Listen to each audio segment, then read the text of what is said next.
Assalamualaikum warahmatullahi taala wabarakatuh. Salam bahagia, salam pertemuan untuk teman-teman yang berkesempatan bersama dengan saya. Apa khabar anda semua? Saudara Azrul Jalil, apa khabar? Saudara anda orang pertama bersama dengan Mustafa Ilyas yang muncul pada hari ini. Ya, saudara Rosila. Begitu juga Puan Mahani Ali. Apa khabar anda semua? Saudara Syarul Azam, selamat malam. Saudara Zamari LC, selamat malam. Begitu juga Puan Maria Muhammad Yatim. Apa khabar Puan?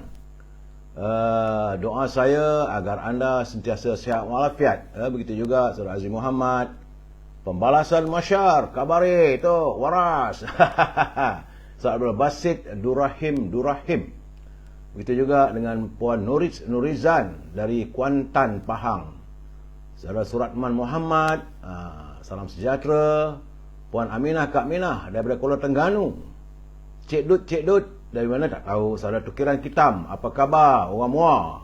Sedap, lama dah rindu nak makan mie rebus Muar. Saudara Raja Kamal, Raja Baizan, apa khabar aku? Moga sihat orang di Sungai Petani. Saudara Ahmad Map, Muhammad Johari, Saudara Oping Temu. Begitu juga dengan T Hasan, Tuan Haji Azhar Abdul Manaf. Waalaikumsalam. Puan Rosinin Kuringot, apa khabar? Sahabat baik. Saudara Muhammad Azizan. Saudara Latif Yunus, Saudara Mat Spana. Salam pencerahan. Terima kasih. Begitu juga Puan Rubidin. Doa saya agar anda sihat walafiat, bahagia bersama dengan keluarga dan suami. Saudara Yusuf Ishak, Puan Halimah Hashim. Terima kasih untuk warga Cinta Damai, Puan Hamidah Kamat. Begitu juga Madam K, Saudara Norma Abdullah, Awang Yusof, Yaman Waras, Azhar Tok Kaya, Muhammad Hamzah, teman di Instagram. Itu juga Saudara Hamzah Adnan dari Sri Manjung, Saudara Hamizah, kampung teman Tiup. Puan Nuriah Asyad, Saudara Burhan Rabu, Saudara Wahab Muhammad, Saudara Zulkarnain, Saudara Syidatu Syuib, Saudara Basirun Ahmad, Saudara Abdullah Hamid. Itu juga dengan Saudara Norwich, di teman-teman kita di Instagram. Jangan lupa saudara subscribe di Facebook, di Instagram dan juga TikTok. TikTok ni rasanya dia disunting. Dia ambil yang penting-penting. Saudara William Chang, apa khabar? Saudara Khairul Faiz, Pak Chu daripada Langkap, Hilir Perak, orang Perak yuk. Tok Suwira. Begitu juga dengan Hebob Azhar, Hazrul, Saudara Zul Marshall. Serta teman-teman yang tak sempat saya santuni, saya mohon maaf. Saudara Muhammad Fuad, Saudara Fuad Abdul Rahman, orang Subang Jaya. Saudara Khairuddin Ahmad, Jaka Linglung, daripada Penang. Tak sebut nama orang, dia marah. Seorang lagi, kalau tak sebut nama dia tu, dia marah tu. Siapa seorang lagi, lupa dah nama saya. Baik, saudara, saya mohon maaf lah kalau tak dapat menyantuni semua. Puan Syuhaila Osman, mie rebus makan dengan sate pagi. Itu muah, Puan Syuhaila. Saudara Azizam, Anik V, Aisyah, Kuih Seluh, dan juga Mala Akbar. Okey, baik saudara. Hari ini saudara adalah hari Rabu tanggal 14 September. Ia merupakan hari yang ke-910. COVID-19 masih lagi melanda negara kita. Saudara Ating, Saudara Naratop, Saudara Yaya Armin, Saudara Mai, Mak Yusuf Hamzah, Puan Zarah Omar. Dari laporan yang dihantar kepada saya oleh sahabat kita, Saudara Jamil Idris dan juga Rio. Tapi nampaknya ada peningkatan sedikit. Sebab kemarin 1847. Tapi semalam ada 1942 jangkitan. Menjadikan jumlah jangkitan sudah pun mencecah angka 4,808,896 warga kita yang dicengah oleh virus corona. Virus corona. Saudara Rozi Yunus, Puan Syarifah Hafifah, Saudara Mat Syarif, Saudara Mat Azizan Rayyan, saudara Kamal Zaman Johan, Yang Mulia Daeng Muhammad. Bila dapat PRU katanya, Pak Mai tak berapa betul ke dia. Sabar saudara. Dan dapatan saya dari kiriman Saudara Jamil Idris dan Rio, terdapat peningkatan jangkitan di 13 buah negeri saudara. Susut cuma 3 negeri sahaja. Perak naik 176. Selangor susut sedikit tapi 468 jumlahnya. Wilayah Persekutuan 389. Sabah meningkat balik 151. Kedah juga terdapat 100 jangkitan. Negeri Sembilan 104 dan Sarawak tiba-tiba naik balik saudara kepada 145. Itulah 7 buah negeri di mana jangkitan COVID-19 berlaku mengatasi jumlahnya 100 orang. Yang lain-lain masih lagi di bawah 100 orang dan saya harap agar anda semua berusaha untuk kita memutuskan jaringan. Saudara, walaupun tak banyak tapi ada peningkatan, itu yang menggusarkan. Alhamdulillah macam di Kelantan disusut balik. Kemarin dia naik. Saudara, kita masuk segmen e-commerce saudara. Berniagalah anda supaya carilah rezeki yang halal. Kalau kita tak berusaha, siapa nak berusaha saudara? Jadi kalau anda punya produk, hubungi Al-Azhar di talian 011-330-41241. Al-Azhar memasarkan Stangi Al-Baqur, macam kemias saudara, bila dibakar rumah harum semerbak wangi baunya. Macam kita berada di Tanah Suci Mekah, macam berada dalam Masjid Nabawi, haruman baunya saudara. Begitu juga dengan minyak wangi yang dipasarkan olehnya adalah minyak wangi dari tanah Arab. Baunya semua berasaskan kepada pati kayu Al-Khud. Kalau tanya dengan saya menggunakan minyak wangi Amir Al-Khud saudara. Al-Azhar juga memasarkan gula O. Gula O ni untuk mereka yang selalu runsing. Saudara Azizam, runsing tentang jumlah gula dalam badan. Kerana gula O ini tanpa kalori, letak sikit dah cukup manis saudara. Kalau anda tak dapat berhubung dengan Al-Azhar, boleh hubungi Siti Farehah di talian 017-711-4300. Siti Farehah dia memasarkan satu saja, iaitu dendeng manis Siti Farehah. Sedap dimakan, mampu milik, harga kekal, harga lama saudara. Boleh sesuai buat lauk, makan dengan roti, makan dengan nasi dan sebagainya. Bagi teman-teman yang tinggal di sekitar Lembah Kelang, buah-buahan boleh terus dihantar ke rumah anda. Grade AAA, harga murah dari pasaran. Hubungi Syauqi di talian 012-357-5703. Dan akhir sekali, tentulah makanan kegemaran saya, iaitu Popiah Sirih Lady Maria. Sedap, pedas, rangup, manis, mampu milik, mampu beli, mampu rasa, mengasyikkan. Hubungi saudara Nizam di talian 019-435-1203 saudara. InsyaAllah ini Popiah Sirih Lady Maria boleh dihantar terus pada anda saudara. Itulah saja seketika Teluk Intar renyah-renyah ya Pak Uda. Saudara Nasir, cantik baju malam ni. Baju murah saudara. Saudara Roslan Mak Yatim, Nizam Ijam, Wan Azwa, Saidi alias. Saudara, hari ini saya menerima berita sedih pagi tadi. Sahabat saya, kami sama-sama bergiat dalam dunia seni satu ketika dahulu. Sekitar tahun 76 waktu saya menjadi wartawan hiburan. Saya merupakan salah seorang sahabatnya yang mula-mula menulis tentang bakat beliau sebagai seorang penyanyi, iaitu Allahyarham Aman Shah. Telah pun kembali ke pangkuan ilahi. Namanya melonjak sekitar tahun 80, tapi beliau mula bergiat sebagai anak seni sekitar tahun 76, 77, 78. Tapi tahun 80 melonjak namanya, dikenali ramai, orangnya kacak, bergaya, tapi apakan daya, dalam usia yang muda beliau meninggalkan kita saudara. Sebab menurut daripada anaknya Saudara Hazli Allahyarham disahkan meninggal dunia di Institut Jantung Negara kesan daripada penyakit jantung saudara. Dan kalau ikut laporan saya terimakan bahawa jenazah Allahyarham disemadikan dibawa ke Masjid Al-Muqlishin Alam Damai Ceras dan dikebumikan di tanah perkuburan di Ceras. Mari kita sedekahkan Al-Fatihah untuk Allahyarham. Semoga segala ini amalannya diterima oleh Allah dan diampunkan segala dosa-dosanya. Al-Fatihah. A'udzubillahi minasyaitonirrajim. Bismillahirrahmanirrahim. Alhamdulillahirabbil alamin. Arrahmanirrahim. Maliki yaumiddin. Iyyaka na'budu wa iyyaka nasta'in.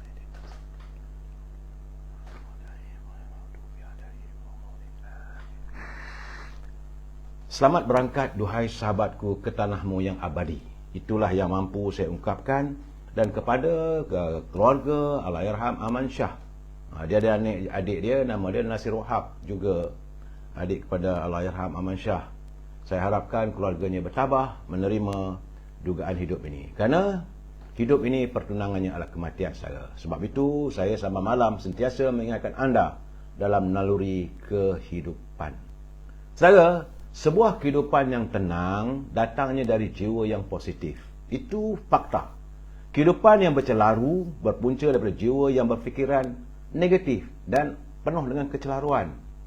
Kalau kita lihat kehidupan baginda Rasulullah SAW selalu dalam keadaan tenang sebagaimana yang diriwayatkan. Kerana baginda sentiasa berfikiran positif.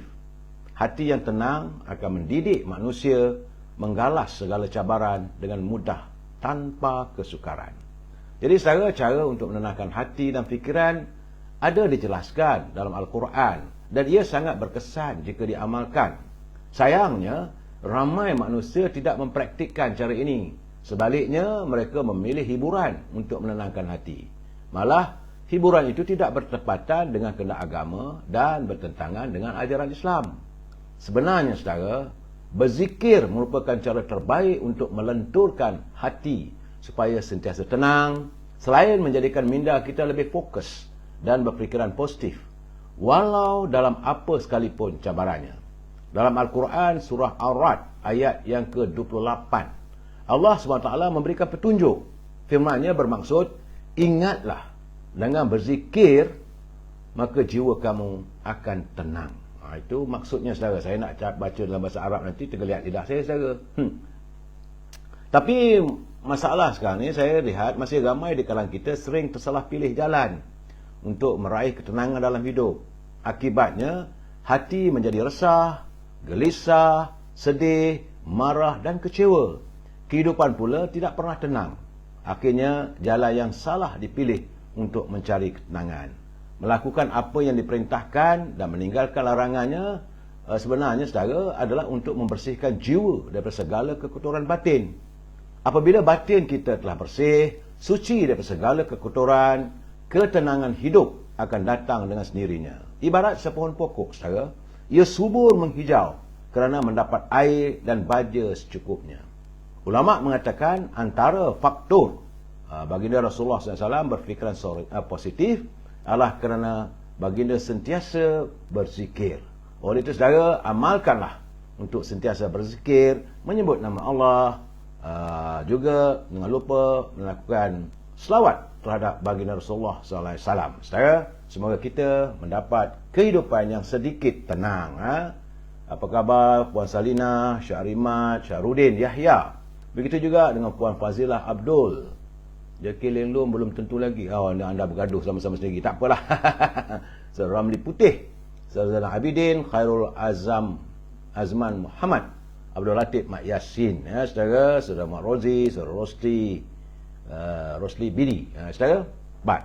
Kita masuk segmen Mutiara Kata. Ini dikirimkan oleh teman-teman kita. Saya ingat yang ini kiriman daripada Datuk Syed Ali rasanya. Katanya bahawa kita ni sudah terbiasa ditampar oleh masalah dan kita berjalan di atas duri cubaan serta ujian. Sewajarnya kita memohon agar jangan pernah hilang sabar yang sentiasa tertanam di sanubari dan menjadikan diri kita ini semakin kuat berdiri menghadapi cabaran.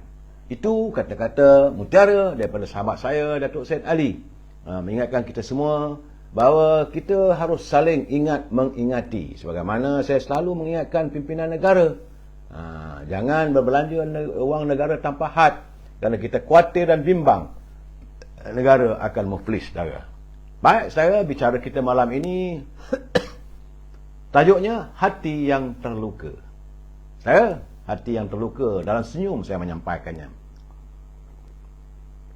Saudara Amin Muda, Saudara Abdul Razak, M. Haris Ukail Nazri, Saudara Irwan Hari Reza, Awaluddin Aziz, Alim.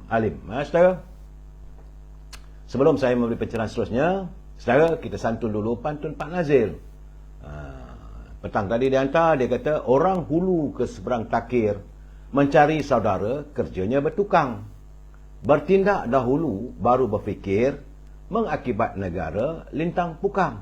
Itu Pak Nazir menegur pimpinan negara. Bertindak dulu baru nak fikir. Sepatutnya kita berfikir terlebih dahulu, baru kita bertindak. Saudara, tambahnya lagi, penuh di taman tumbuhan menjalar, pokok alai di tepi perigi. Sudah berpengalaman dipatuk ular, jangan terlalai dipatuk lagi. Bila mengingatkan kita semua. Dah kita kena patuk dalam pilihan raya yang ke-14 dulu, jangan lalai dipatuk ular lagi. Ya, Saudara Farid Arham, Saudara Sobri Awang, Puan Nosia Yatim, John Ringo, Muhammad Abdi, Batu Belah, Batu Bertangkup. Terima kasih hadir, saudara.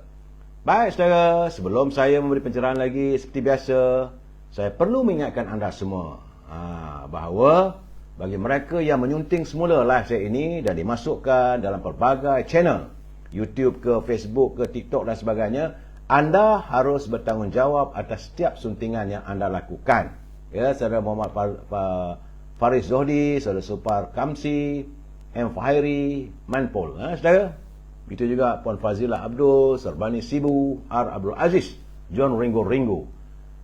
Anda boleh nak sunting, tak ada masalah pada saya. Tapi anda harus bertanggungjawab atas setiap suntingan yang anda lakukan. Begitu juga dengan kiriman yang anda tulis dalam muka buku saya ini. Jika ia menyalahi peraturan yang ditetapkan oleh Kementerian Komunikasi, anda harus bertanggungjawab. Saya tidak boleh bertanggungjawab, tak mampu saudara, kerana saya tak dapat. Tiada kemampuan saya untuk memantau semua komen-komen. Lihatlah sedikit laju naiknya saudara. Dan saya cuma mengharapkan agar anda memahami bahawa ruangan ini adalah pencerahan politik, bermatlamatkan untuk memberi informasi, tidak lebih daripada itu. Saya tanpa bayaran, tanpa dikenakan bayaran. Prinsipnya kita mesti bersetuju untuk tidak bersetuju. Kalau apa yang saya lontarkan anda tak bersetuju, tidak ada masalah. Kalau anda bersetuju, alhamdulillah. Andainya anda mau menyantun, hantarkan kiriman, tetapi gunakanlah bahasa yang harmonis, bahasa yang baik-baik, jangan mencarut, saudara, jangan maki hamun. Itu bukan cara saya, saudara, dan menamakan orang itu orang ini dengan cacian, itu bukan cara kita, saudara. Ingat, kita adalah warga cinta damai, menyantuni semua permasalahan secara harmonis, saudara.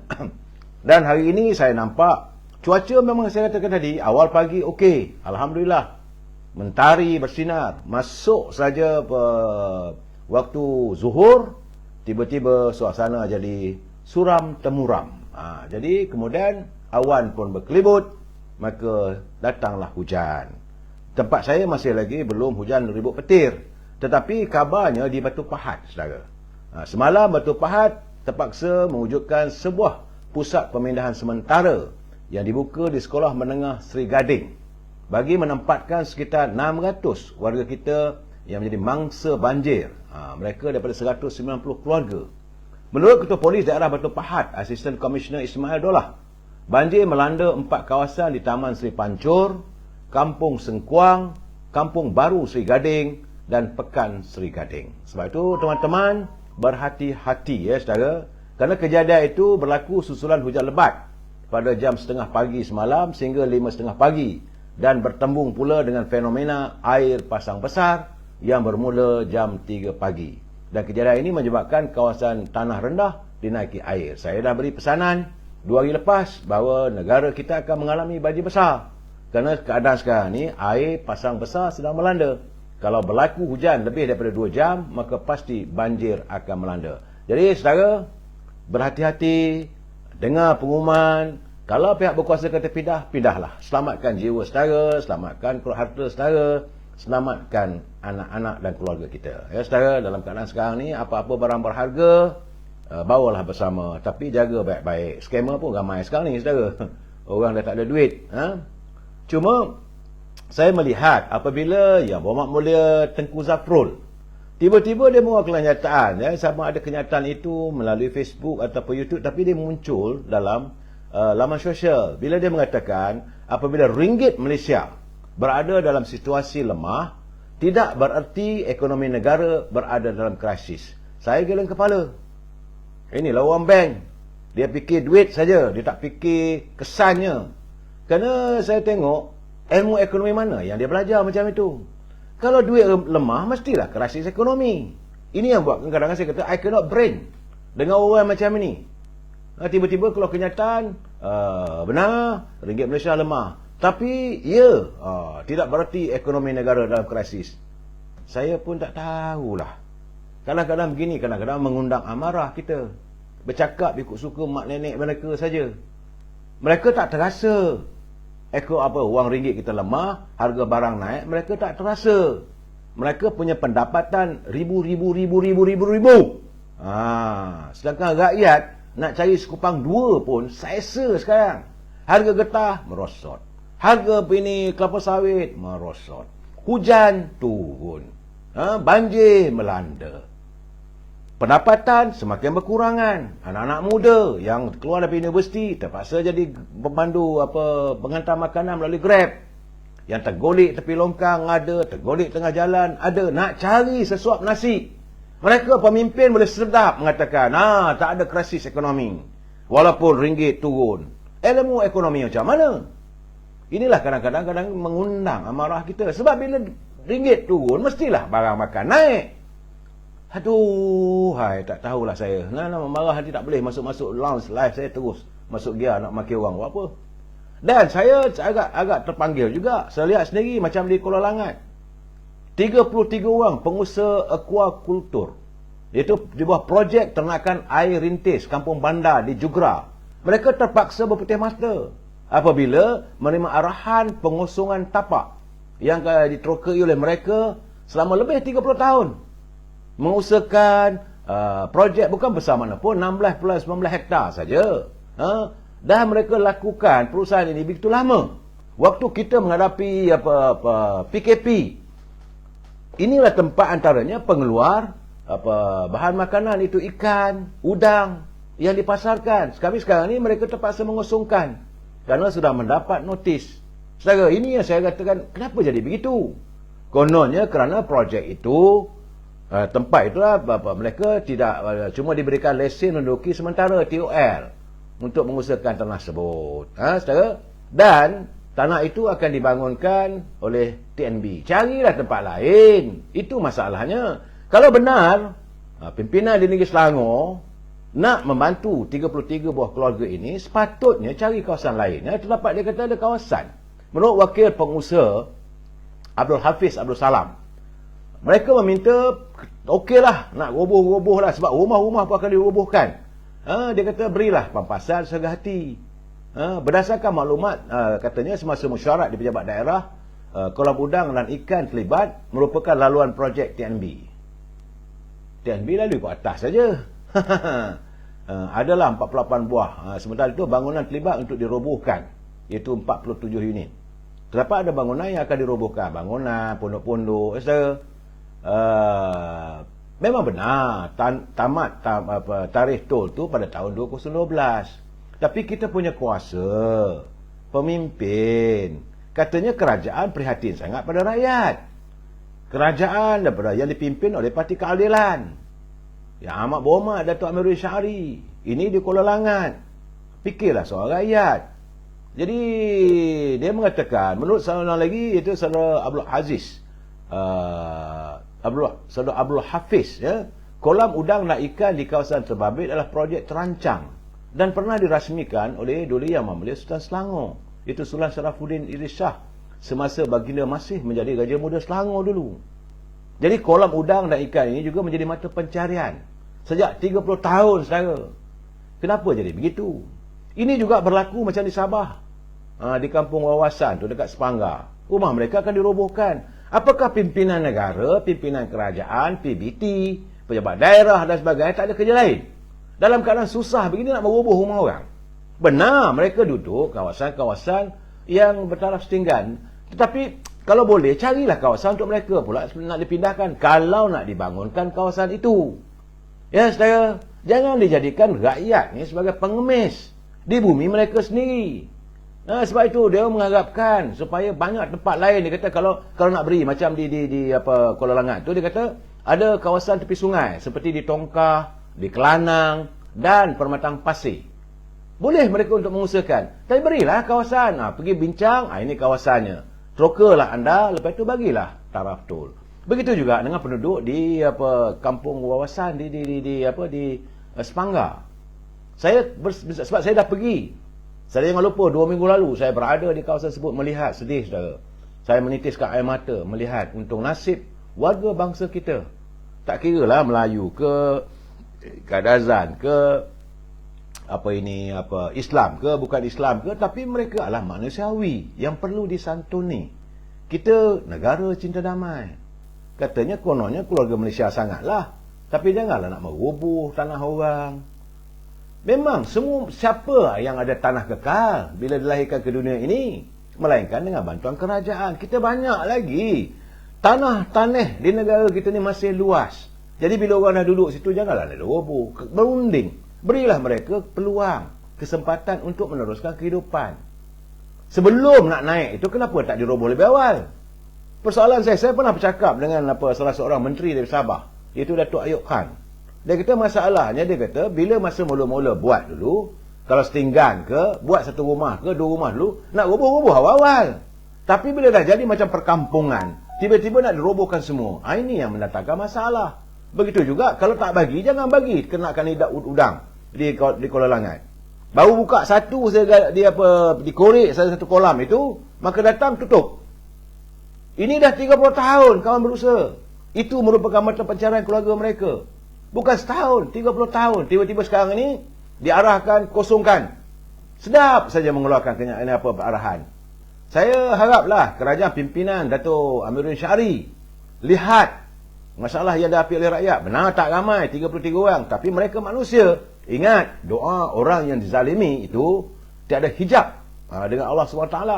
Begitu juga dengan saudara yang berhormat Ketua Menteri Sabah. Lihat juga bagaimana kedudukan penduduk-penduduk di kampung wawasan di Semanggar tu. Kasihanilah mereka, santunlah mereka dengan jiwa kita kesara. Secara saya haraplah, saya tak lagaklah letih kadang-kadang melihat kebejahatan yang dilakukan oleh mereka yang punya kuasa. Bagaimana kalau keluarga anda terlibat? Bagaimana kalau benda itu berlaku pada mak bapak anda? Tentu anda juga akan marah. Itu keadaannya, saudara. Saya kadang-kadang bila tengok negara kita ni, negaraku indah permai. Saudara, gunung gandang. Kita tidak ada sebarang musibah yang besar. Tapi kadang-kadang musibah itu didatangkan oleh tangan-tangan yang penuh dengan kezaliman. Ini yang membuatkan kadang-kadang kita harus menentangnya. Saudara Idris Ismail, dia kata keluarga Pak Ma'e tu buat dia aja. Itu keadaannya, saudara. Saya juga malam tadi berbual lah juga dengan keluarga yang berhormat Datuk Seri Najib. Ini kabar dari penjara, saudara. Memanglah saya dengar begitu, hati saya terluka lah, saudara. Apabila seorang mantan Perdana Menteri, soal mahkamah dah mengatakan beliau bersalah dan sebagainya, itu soal nombor satu. Okey, kita ketepikan. Tapi yang kita santuni adalah soal kemanusiaan. Saudara perlu ingat, saudara, penjara itu bukan tempat untuk mendera orang. Penjara itu diwujudkan adalah untuk supaya merubah karakter. Kalau orang tu biasa membunuh, untuk dia ada insaf. Kalau dia jadi jahat, mencuri dan sebagainya, ada keinsafan. Dan memutuskan dia dengan dunia luar. Tapi bukan untuk menghukum dan mendera. Jadi saya mendengar cerita-ceritan badan Datuk Seri Najib dalam tempoh 12 hari sudah pun kurus. Terdapat waktu mereka temui beliau, sewaktu ada perbicaraan di Mahkamah Tinggi, tumpuk-tumpuk merah. Iyalah, Datuk Seri Najib ini anak bangsawan, tiba-tiba dikenakan begitu. Kita tak minta layanan istimewa, tapi berilah perubatan yang baik. Jadi saya melihat kadang-kadang begitu, bila saya mendengar keadaan, inikah balasan kesengsaraan terhadap seorang pemimpin. Anda kena ingat, memang ada orang yang tak suka. Mana tiba-tiba bangkang dan sebagainya, padamkan muka. Jangan, saudara. Jangan kita memadankan muka, sebab anda juga kalangan anda. Di kalangan pemimpin anda juga boleh terjebak dalam masalah yang sama. Jangan kita bersorak benda begitu. Tapi ramai juga sympathizer atau mereka yang bersimpati dengan Datuk Seri Najib. Jadi dalam keadaan sekarang ni, katanya makanan pun tak teratur, ikan pun, saya dipahamkan, ikan pun ikan kembung yang kecil. Ya macam banduan biasa lah. Kita tidak mahu dapat makanan steak dan sebagainya. Tak apalah. Kalau hukuman di penjara begitu, cuma yang kita mahukan adalah kesihatannya terjamin. Penjara bukan tempat untuk kita menyeksa orang, bukan untuk kita mendera. Tempat itu adalah untuk kamu direhatkan dalam penjara. Itu sepatutnya. Dan Bilik kamu terkurung, kabarnya tak ada langsung. Bilik tingkap pun tak ada. Itu khabar yang saya dapat. Malam tadi saya sedihlah bila mendengar nukilan suara naluri daripada keluarga beliau yang dia kata, apalah salahnya, fikir-fikirkanlah. Bukanlah minta dibebaskan. Tidak. Okeylah, dah jatuh hukum pun mereka akur dengan apa yang dibuat oleh mahkamah. Tak apalah. Perjalanan proses perbicaraan masih berjalan. Jadi, janganlah dianggap ini macam kurungan. Kalau saya katakan, marah pula orang. Macam bukan manusia pula. Makan tak menentu, mandi biasalah. Saya ingat dalam seminggu dua nanti saya akan membuat satu perbicaraan bagaimana saya pernah menulis buku diary dari penjara, cacatan Allahyarham Datuk Arif Idris, seksanya mereka yang terpenjara saya. Dan sebab itu saya melihat, cuma rasa bengkak juga hati ini apabila media sinar melaporkan kenyataan Menteri Kesihatan Khairy Jamaluddin. Dia menyatakan tiada sebab untuk bekas Perdana Menteri Datuk Seri Najib dimasukkan ke Hospital Kuala Lumpur. Saya katakan sombong kenyataan begitu. Walaupun hari Ahad dan sebagainya sombong. Sedangkan masih siap, saudara boleh lihat dalam media sosial waktu Datuk Najib menang dalam ini Perhimpunan Agung UMNO. Pikul bagai nak agak. Ada gambarnya, Khairy Jamaluddin juga memikulnya.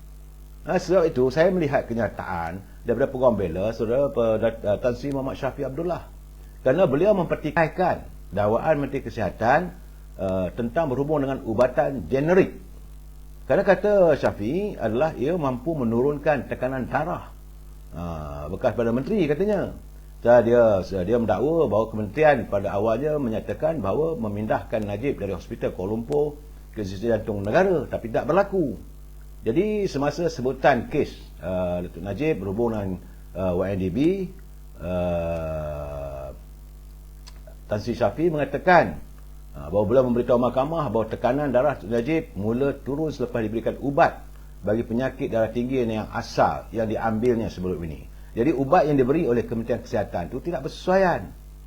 Sekarang mereka beri ubat yang dia biasa makan, tekanan darahnya mula turun, tapi belum memuaskan. Jadi sekarang ni dia kata walaupun perubahan semula, namun dia kata apa yang dilakukan, sebab saya nampak ada kenyataan bahawa Khairy kata dia yang minta supaya diberi ubat ni begitu. Apakah Datuk Seri Najib akan dijadikan seperti tikus-tikus ujian? Cukuplah dulu kita dah jadi tikus-tikus ujian dengan suntikan vaksin dan sebagainya, saudara. Yang menimbulkan permasalahan macam-macam lah, cerita kesan dan sebagainya. Dan kini menurut Tan Sri Shafie, dia kata pelanggan saya ada sejarah, beliau mempunyai ulcer yang sangat teruk. 3 bulan lalu, kata Tan Sri Shafie, dia tidak sedarkan diri dan berada di tahap kritikal. Dia kehilangan banyak darah tanpa mengetahui sebabnya. Maka mereka memeriksa dan mendapati hemoglobinnya yang sangat rendah. Saudara, saya nak bagi tahu juga, Datuk Seri Najib, beliau adalah anak Tun Razak. Almarhum Tun Razak berusia 63 tahun, meninggal dunia, meninggalkan kita semua kesan daripada penyakit yang penyakit misteri, saudara. Leukemia. Tiba-tiba saja mendadak sakit. Sepatutnya almarhum Tun Razak bercuti di selatan Perancis. Tiba-tiba dia rasa sakit, dia menukarkan tarikh percutiannya dan duduk di London. Saya dapat cerita ni daripada Yang Mohd Tengku Razili Hamzah, kerana mereka merancang untuk bercuti di Southern France ataupun Perancis, di selatan Perancis. Artinya waktu itu tentulah almarhum Tun Razak dalam keadaan sihat. Tiba-tiba keadaan kesihatannya merosot dan dipindahkan terus pergi ke London, masuk hospital. 2 minggu saja dalam hospital.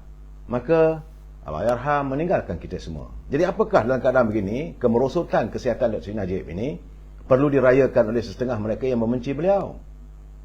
Ini keadaannya. Saya melihat bahawa menurut kata Tan Sri Shafie, Datuk Seri Najib mungkin diserang stroke. Tapi saat ini mereka berjaya mengawal keadaan dan kembali normal. Tapi baru-baru ini dia mengadu sakit di bahagian perut dan doktor menemui ulcer. Apabila disentuh, ia berdarah. Oleh itu dia sedang diuji untuk memastikan tekanan darah tak ada kaitan, melainkan ada kesan berpunca daripada ubatan generik. Jadi saya haraplah kalau kamu menteri pun jangan nak pandai-pandai mengarah lah. Biar masalah ni biar doktor Datuk Seri Najib juga punya doktor peribadi. Bila sakit, izinkan doktor peribadi ni merawat.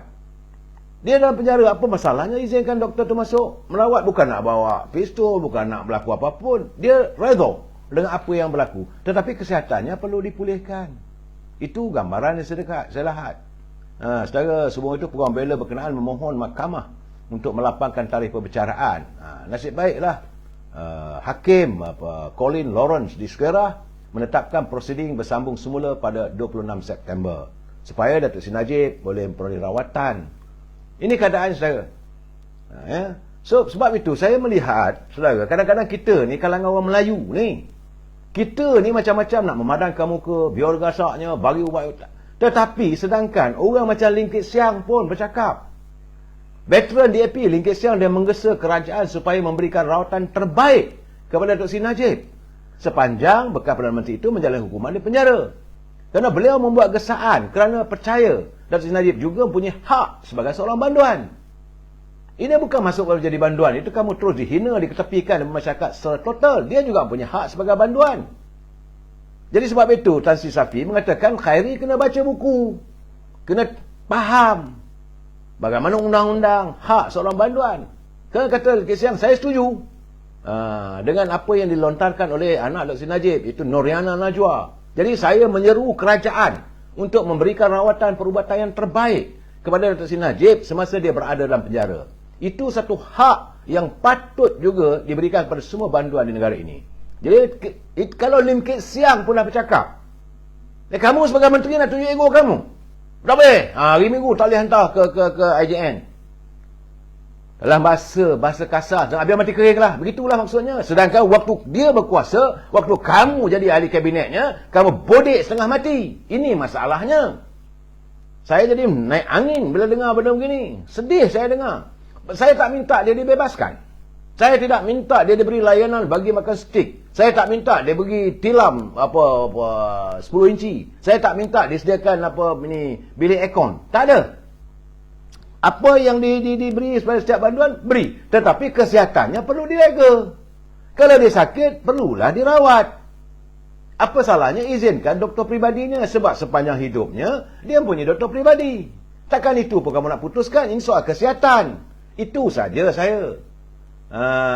Sebab itu saya tengok nampak gayanya portal Sabah Kini pun melaporkan rasa kurang senang mereka tentang kenyataan katanya portal media Sabah kata nama Sabah Kini melaporkan Khairi Jamaluddin mengaku menukar ubat. Pula dah terkejut saya. Saya harap Khairi Jamaluddin kena jawab benda ni. Ini dilaporkan oleh media sosial Sabah Kini.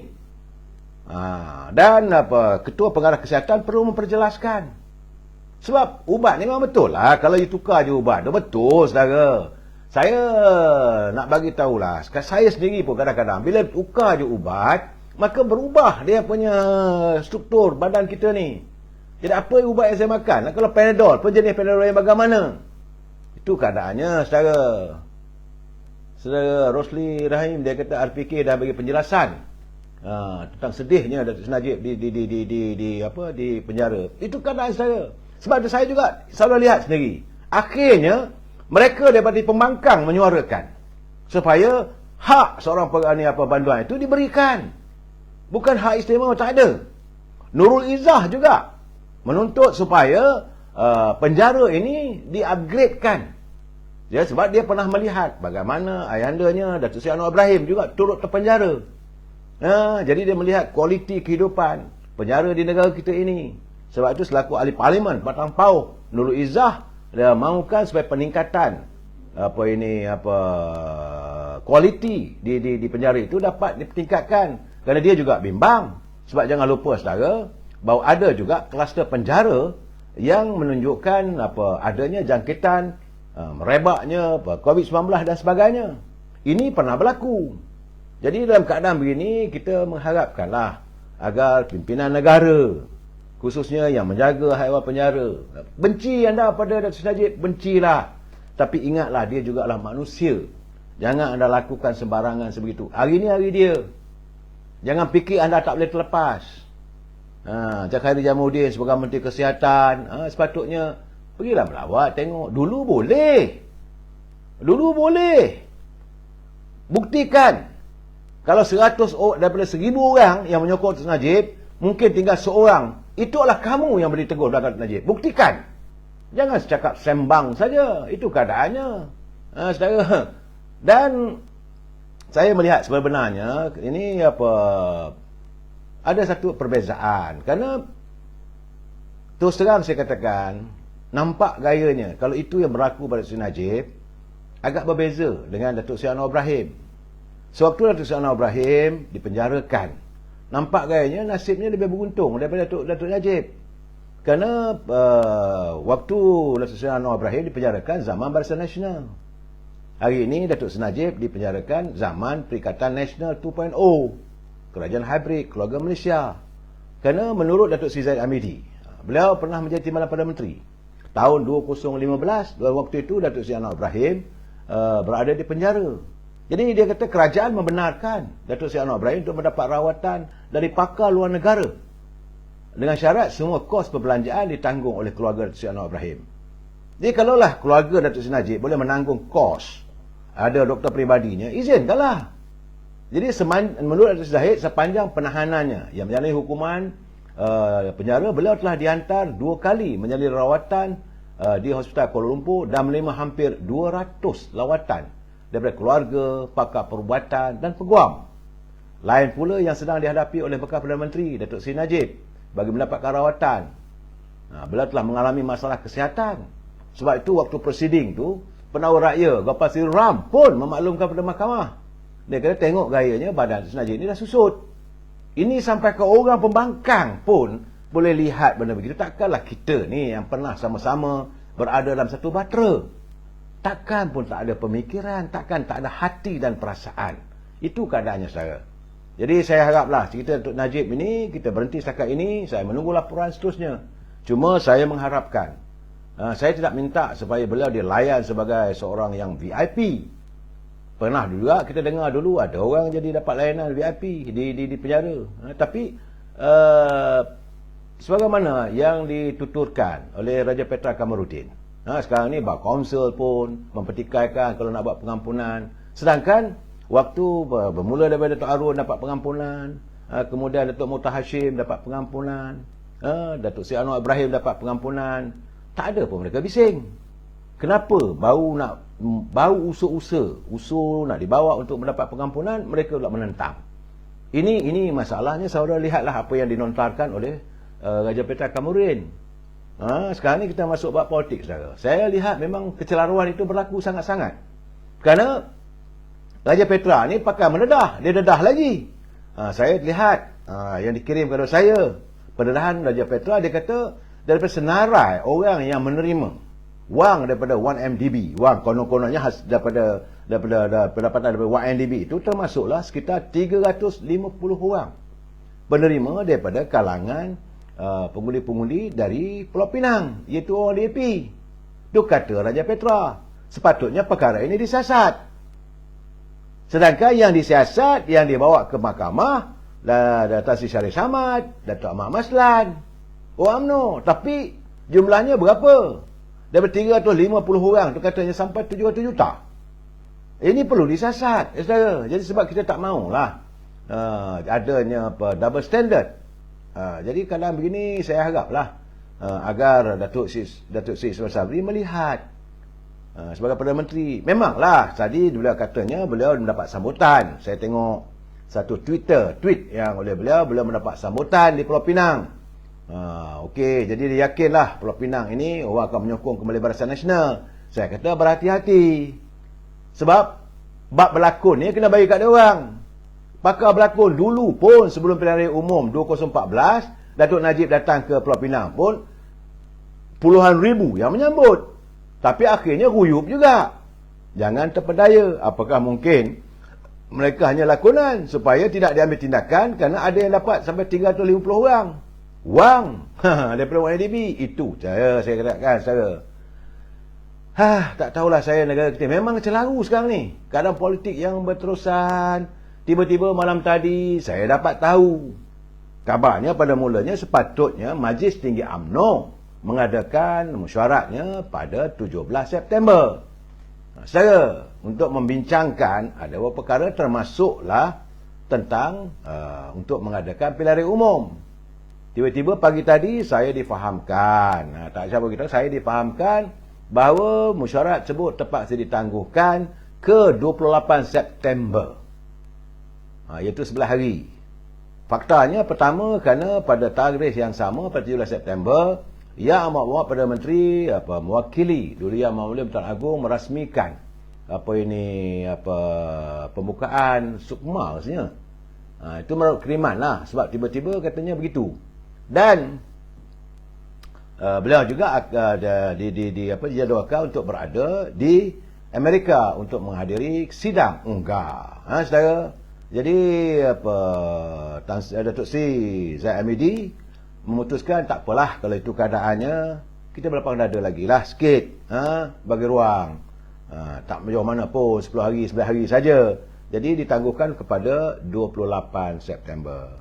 Cuma yang saya terkejut juga, adalah juga kenyataan daripada Yang Amat Berhormat Perdana Menteri Datuk Seri Sabri, Datuk Seri Ismail, you are my friend, you sahabat saya. Nampak-nampak gayanya ada juga benda bila Yang Amat Berhormat mengatakan kalau selepas Top 5 atau Majlis Tinggi memutuskan tarikh pilihan raya, beliau akan berbincang pula dengan MCA dengan MIC, guna akan bawa ke kabinet. Saya rasa saya nak tegur, ini tak ada sebenarnya. Tak pernah pun seorang Perdana Menteri terpaksa dapat izin, dapat persetujuan daripada MCA, daripada MIC, daripada kabinet, daripada parti itu, parti ini. Tak ada. Gunakanlah kuasa mutlak anda sebagai Perdana Menteri, your absolute power as a Prime Minister. Kalau dirasakan keadaan gini perlu disegerakan, menghadap Agong, tuanku nak bubarkan Parlimen. Itu saja. Bukan pun nasihat, meminta. Dan keputusan untuk mengadakan pilihan raya ini, membubarkan Parlimen, bukannya atas nasihat, atas perkenan tuanku. Sebagai Perdana Menteri, Yang Amat Berhormat menghadap tuanku, mohon agar tuanku perkenan. Bukan nasihat. Jadi jangan salah tafsir. Saya harap begitulah. Saudara adalah sahabat saya. Sekarang ni saudara menjadi Perdana Menteri, saudara berada di anjung kuasa, ramai orang keliling kelalang. Saya ni siapalah, cuma sekadar memberi pandangan peringatan dari jauh. Tapi ingat, satu ketika nanti kita tidak berada kekal di tempat itu. Bagaimana nanti kalau kita dah tak ada kuasa? Apakah saudara masih lagi dihormati, disanjung? Lihatlah apa yang berlaku pada Datuk Seri Najib. Itu yang saya nak mengingatkan sebagai seorang sahabat. Kalau sampai waktunya, dan Yang Amat Berhormat kena ingat, Yang Amat Berhormat sebagai orang UMNO, cintailah parti kita. Jangan bila dah tergolek dog juga nanti baru ada kesalahan. Saya melihat sebenarnya ramai kalangan warga UMNO mengharapkan adanya persidangan ataupun syarat Majlis Tinggi pada 17 September. Sebab telah ada orang mengatakan, sabar saudara. Sebab ada orang mengatakan bakal berlaku penyingkiran beberapa orang ahli Majlis Tertinggi yang dilantik oleh Presiden tetapi tidak sehaluan dengan Presiden dan Majlis Tinggi. Sebab itu saya tengok tiba-tiba muncul pula satu kempen oleh saudara Arman dengan gambar kereta Porsche-nya, dengan gambar kayu basikal. Janganlah pecat Arman daripada Majlis Tinggi. Apa hal pula tiba-tiba muncul benda begitu? Apakah sudah ada rasa ketakutan? Sudah ada bayang-bayang bahawa dia juga akan dipecat? Saya dapat tahu, bukan saya dapat tahu, ada juga katanya beberapa orang kalangan ahli Majlis Tinggi yang dilantik oleh Datuk Seri Zahid Hamidi tidak berperanan. Jadi kalau Datuk Seri Zahid mau menyingkirkan mereka, tak ada masalah lah. Sepatutnya apa yang risaukan? Anda bukan menang sebagai ahli Majlis Tinggi yang dipilih. Anda sekadar dilantik, orang nak lantik, masa orang nak ambil balik kuasa tu, bagilah balik sepatutnya. Jangan kita jadi seperti kacang lupakan kulit. Saudara Puan Nuridah Kamarudin, betul. Jangan kita jadi macam kacang lupakan kulit. Saudara. Dan saya dengar lah ada dua-dua katanya ada dua orang bakal disingkirkan dari jawatan tersebut. Dua-dua datang dari Selangor. Saya tak nak sebut nama lah. Cuma tadi bila saya tengok dalam media sosial, seolah kempen saudara Arman, Ketua UMNO Bagan Subang, jangan pecat Arman daripada MKT. Apa tujuannya buat begitu? Apakah anda mau menggugat ataupun mengugut Presiden? Ini dah tak betul. Patutnya kita merayu. Kalau rasa salah, pergi jumpa Presiden. Minta maaf lah. Saya dah buat silap. Apa tak ada masalah.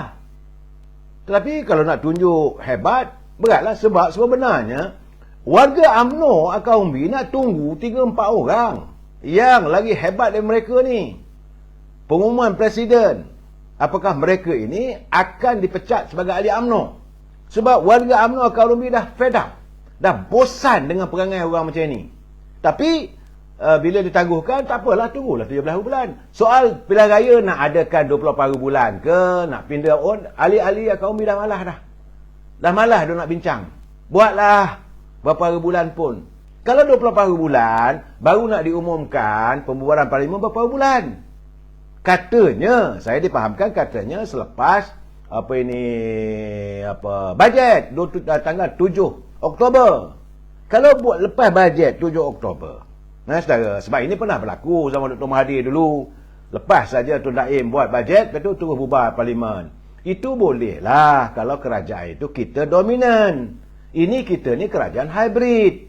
Kena tahu perbezaan. Kita hanya sekadar penumpang di sebuah kapal yang dalamnya penuh dengan sahabat yang kita rasakan sahabat sebenarnya musuh. Jadi tak tahulah kalau nak buat juga bajet. Kalau katalah buat bajet 7 bulan, mungkin 8 bulan nak umumkan pembubaran. Kalau 8 bulan dalam tempoh selalunya within 60 hari. Kalau 8 Oktober, paling awal boleh buat pun dalam tempoh 12 hari. Kena bagi tahu pada Suruhanjaya Pilihan Raya. Suruhanjaya Pilihan Raya bila dapat tahu adanya pembubaran, itu pun kalau diizinkan oleh Tuanku. Ya, saudara? Maka Suruhanjaya akan gazet. Mau mengadakan pilihan raya mesti ada gazet, ada pemberitahuan. Macam dulu-dulu lah. Dulu-dulu pukul gong letak dekat pokok tu, dung. Hubaya. Dimaklumkan kita akan mengadakan pilihan raya. Gazet itu perlu dilakukan. Kalau 7 hari bulan bajet, 8 hari bulan nak diumumkan pembubaran. Gertinya 12 hari. Lepas 20 hari bulan Oktober, mungkin bulan Oktober, November tengah ribut. Itu masalah. Jadi sebab itu saya katakan, terpulang pada Perdana Menteri lah nak buat bila pun. Cuma kena ingat, lagi lama kita tangguhkan pilihan raya ni, lagi banyaklah serangan, orang duk maki hamun pada kita. Itu saja. Saya dah tak larat nak bercakap soal ini. Rakyat pun dah lemau lah nak menyampah nak bercakap benda begitu. Terpulanglah bagi saya. Tapi yang diharapkan sebenarnya mesyuarat 17 September ni, sebab ahli nak tengok. Kerana kita tengok ada kalangan mereka yang baru dilantik. Baru lantik jadi majlis tinggi. Lantik, bukan dipilih. Kalangan anak muda. Dah tak sedarkan diri. Tambah-tambah pula jadi, dapat jadi sisa politik ke, dapat jadi penasihat itu, penasihat ini. Seolah-olah mereka lebih pandai, lebih bijak dari Presiden. Cakap orang semua tak betul. Mereka sajalah segala-galanya. Ini masalah yang kita hadapi. Saya haraplah agar pimpinan muda yang akan mewarisi kepimpinan akan datang, jangan tunjuk pandai, jangan tunjuk hebat, jangan tunjuk lagak. Ini kadang-kadang ada juga dapat gelar senator dah berlagak. Akhirnya terdedah muka-mukan. Ini masalah. Jadi kalau boleh tak salah kita merendah diri. Orang Melayu ni dia akan kalah dengan orang yang sentiasa merendah diri. Jadi saya rasa kalau Presiden UMNO menundakan tarikh untuk mesyuarat Majlis Tinggi UMNO ni, kerana Perdana Menteri waktu itu ada hal. Jadi orang UMNO boleh terima, tak ada masalah. Bukan nak marah sangat pun. Apa nak diharapkan sangat? Nak tunggu tarikh pilihan raya, tak ada keperluan lagi dah. Cuma masalah sekarang ni anak-anak muda yang baru dilantik. Sebab tu saya bersetuju kalau berhormat Datuk Seri Presiden memecat mereka. Tak perlu orang macam ini ternyata tidak berperanan kepada parti. Mungkinlah bila dah pecat nanti bising ngurang macam nyamuk. Tapi ingatlah Datuk Seri Presiden, mereka ini tidak lebih hanya sekadar nyamuk-nyamuk di pinggiran kelambu. Tak usah risaulah. Mereka ini sekadar cicak mengkarung, kata Anwar Ibrahim. Tak ada keperluan yang kita nak tangani. Baru dapat jawatan Majlis Tinggi, tunjuk. Kadang-kadang saya tahu, bukan saya tak pergi, saya pergi ketika 38 tu. Nak mesyuarat Majlis Tinggi. Saya nak mesyuarat Majlis Tinggi ni. Hebat sangat. Saya dah berpuluh tahun. Usia saya dengan mereka 20 tahun punya beza. Pun nak tunjuk lagak. Saya senyum je lah, biarlah, pergilah. Apalah salahnya merendah diri? Sepatutnya, ni nak tanya kenapa kita nak bercakap begini ni. Tidak. Oh, no, kita nak bercakap soal ini. Kita boleh buat semua ni. Kita boleh buat semua ni. Lingkup. Ini keadaannya. Sebab itu saudara bersama. Betul. Pecat aja mereka yang gila pangkat, gila jawatan, gila kuasa. UMNO bukan tempat untuk orang macam ini. Untuk pacat-pacat ini. Untuk berada dalam UMNO. Pecat je. Saya jadi presiden. Tak ada masalah. Sebab sekarang ni saudara, saya melihat sebenarnya apa yang disarankan oleh pengurusi veteran UMNO Malaysia, Saudara Datuk Osman Desa. Dia kata UMNO perlu mengadakan pembersihan. Kita perlu segera membersihkan UMNO ini daripada musang-musang bulu ayam. Datuk Seri Presiden dah bercakap. Dah hari ini warga nak tunggu. Sebab itu dia nak tunggu mesyuarat 17 hari bulan. Mereka tak fikir lagi nak ada tarikh pilihan raya. Nak ada pilihan raya tahun ini pun buat lah. Nak buat tahun depan pun adalah. Kalau kamu nak jadi Perdana Menteri sampai kiamat tu, buatlah. Warga dah tak nak fikir dah. Tapi kita sayangkan parti kita. Sebab itu, pimpinan veteran UMNO merasakan sudah sampai masanya agar Yang Amat Berhormat Presiden UMNO tegas untuk melakukan pembersihan. Sebab, macam saya katakan, ingatkan dulu lepas kita kalah tu, bersihlah UMNO ni daripada segala parasit-parasit. Macam pacat-pacat yang penuh untuk menghirup darah. Rupanya bila tengok saja kita UMNO sudah dapat ada ruang kebangkitan yang diusahakan oleh Presiden, mereka masuk balik. Mereka masuk balik kalau nak membantu tak ada masalah. Tapi tunjuk lagak. Kalau mereka lah orang penting dalam UMNO. Sedangkan yang benar-benar membangunkan UMNO setelah kita terterap dikerjakan oleh Dr. Mahathir dan puak-puak daripada Parti Pembangkang, terima hakikat. Tergolek dok UMNO, 79 kursi Barisan Nasional saja. Kemudian berlakunya mereka yang menjadi katak-katak, melompat sana melompat sini, akhirnya tinggal kita berapa orang. Dengan 42 orang itulah Datuk Seri Zahid membangunkan kembali untuk UMNO bangkit. Mereka duduk dalam gua, duduk sana, duduk sini, maki hamun. Dan apa yang mereka tak kata pada Presiden?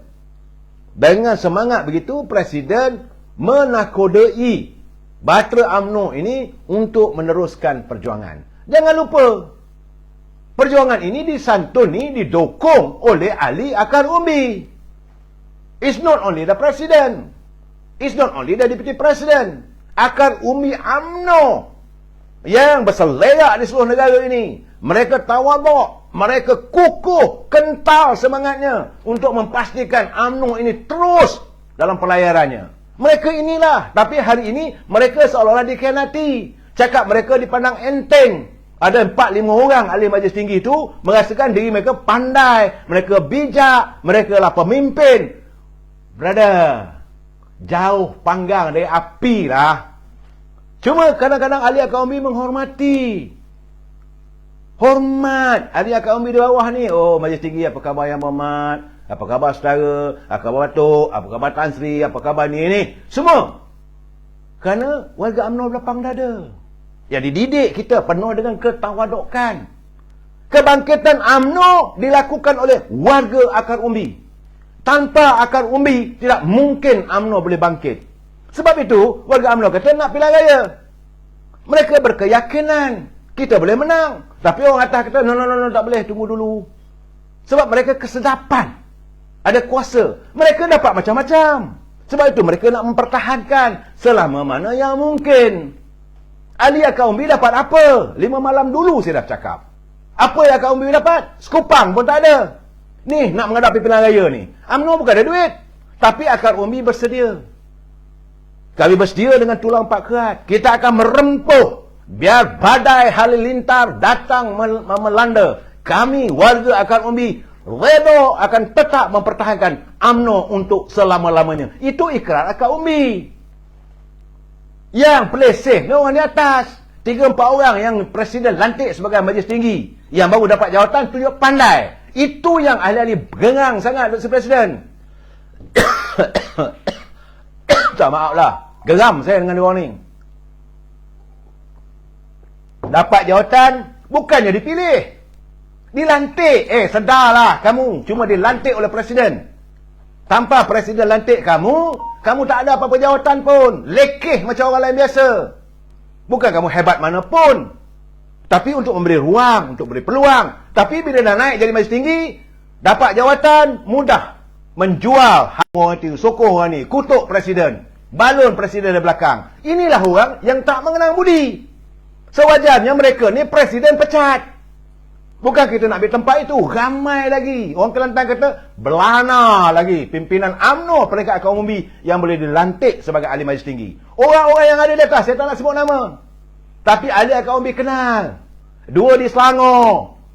Saya cakap terus terang, ada. Meluat kita tengok, lagaknya. Baru dapat jawatan majlis tinggi UMNO, konon-kononnya dia jadi macam Perdana Menteri. Seolah mereka lah menteri. Baru dapat jadi penasihat Perdana Menteri, mereka lebih menteri dari menteri. Membuat orang benci, orang meluat. Dulu, Tuan Gapa, saya masih ingat, waktu kita bergerak dalam pergerakan pemuda, apa Cik Gapa pesan? Kalau kita balik ke kampung, jangan tayang kereta Volvo, jangan pakai kereta BMW, jangan bawa Mercedes, carilah kereta buruk-buruk pun tak apalah, kita merendah diri. Itu pesan Cik Gapa. Sebab itu, pemuda, di bawah pimpinan Datuk Seri Najib dulu, kita tak ada membuka dada. Tapi yang ada hari ini, ahli pemuda. Kemudian, dapat lantik jadi majlis tinggi. Dah nak gelak. Ada pula yang bercerita nak jadi ketua pemuda pula tu. Saya gelak besar. Saya senyum. Balik daripada tingkat 38, saya naik MRT, saya senyum seorang-seorang. Ada kawan tegur saya. Dia kata, nak tanyalah, kenapa senyum seorang? Tak ada apa saya. Saya tengyang-nyang. Kerana kononnya nak bertanding jawatan ketua pemuda. Halo, brother, jauh panggang daripada api lah. Orang-orang macam inilah yang merosakkan UMNO. Saya harap Presiden tegas kali ini. Yang mana perlu kita tampi setampi-tampinya. Sekarang ni UMNO seolah kita macam saya cakap 3-4 malam dulu lah. Kita hari ini menampi beras di dalam antah. Nak cari beras mana? Sedangkan penuh, antah dah banyak. Kerosakan yang dilakukan oleh mereka yang tak sedar diri. Baru nampak sedikit cahaya UMNO. Baru nampak UMNO tu boleh menang. Mulalah nak pasang badan, akulah calonnya. Anda dah tak sesuai. Mana mereka yang dah kalah tu sudah. Lah dia terterap dikerjakan pembangkang. Sudahlah. Masih lagi nak tegak lagi, nak jadi calon.